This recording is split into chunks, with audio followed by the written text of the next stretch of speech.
আসসালামু আলাইকুম, আশা করি সকলেই ভালো আছেন। নতুন আর একটা এপিসোড নিয়ে আসলাম। তো সকাল সকাল আজকে ছেলেটা বায়না ধরছিল যে আমাকে মেলায় নিয়ে যাবে। স্কুলে যায়, স্কুলে যে সব বন্ধুদের সাথে গল্প করে, গল্প বলে বলে যে তারা সবাই মেলায় যায় বেড়াতে, শুধু আমি বা মেলাতে বেড়াতে যাই না, তো আমাকে আজকে নিয়ে যাবে। তো বন্ধু বান্ধবের সাথে গল্প করে যে তারা নাকি আংটি কিনছে, তো আংটি কিনে দেবে। তো মেলায় এসে দেখি অনেক ধরনের দোকান আসছে, সেখানে সে থেকে একজন চুল বাঁধতেছে। তো চুল বাঁধাটা দেখলাম, অনেক সুন্দর চুল। তো এসে তার বন্ধুর সাথে দেখা, বন্ধুকে বললো যে কোথায় আংটি পাওয়া যায়, তো আমাকে নিয়ে চলো। সেখানে এসে তাকে 20 টাকা দিয়ে একটি আংটি কিনে দিলাম। তো 20 টাকায় অনেক খুশি সে। 20 টাকা ও মাই তো টাকা রাখেন আংটি দিয়ে অনেক টাকা পাচ্ছিল না, সেজন্য দামটা দিত।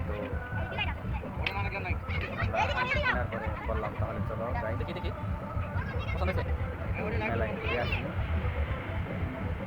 হয়েছে পছন্দ হয়েছে তো ঘুরতে বেড়ানো পছন্দ হয়েছে ঘুরে দোকানদারগুলো পরে এসে টাকাটা দিয়ে দেয়। তো আসলাম, এসে দেখি এখানে নৌকার যে দোলনি, সেই নৌকার দোলনে আসছে। তো আমরা মূল প্যান্ডেল যেখানে আছে সেখানে গেলাম, যাকে নিয়ে মেলার আয়োজন। এসে দেখি অনেক ধরনের আচারের দোকান আছে, এই যে কত সুন্দর আচার আছে, অনেক পদের আচার, সুন্দর। তো ওখান থেকে ভালো দেখে সবাই বললো যে আমাকে ফুচকা খাওয়াও।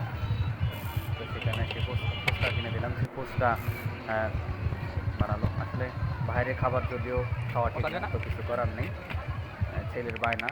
তো তাকে ফুচকা কিনে দিলাম, ফুচকা সে খেলো।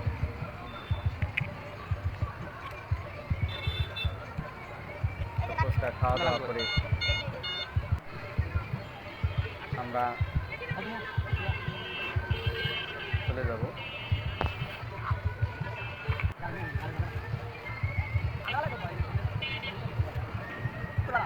ফুচকা খাওয়ার সময় আমাকেও দুটা দিয়েছিল, তো আমি খেলাম। তো যাওয়ার সময় দাম করো, কিছু বাড়ির জন্য পেঁয়াজ কিনে নিলাম। তো আমার চাচাতো ভাই কিনলো,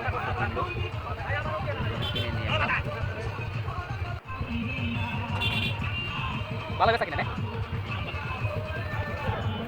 তো এখন বাড়িতে চলে যাবো। তো ওইখানে যে আমরা আন্টি আলাকে টাকা দিইনি, তো বললাম যে আন্টির টাকাটা দিয়ে আসো।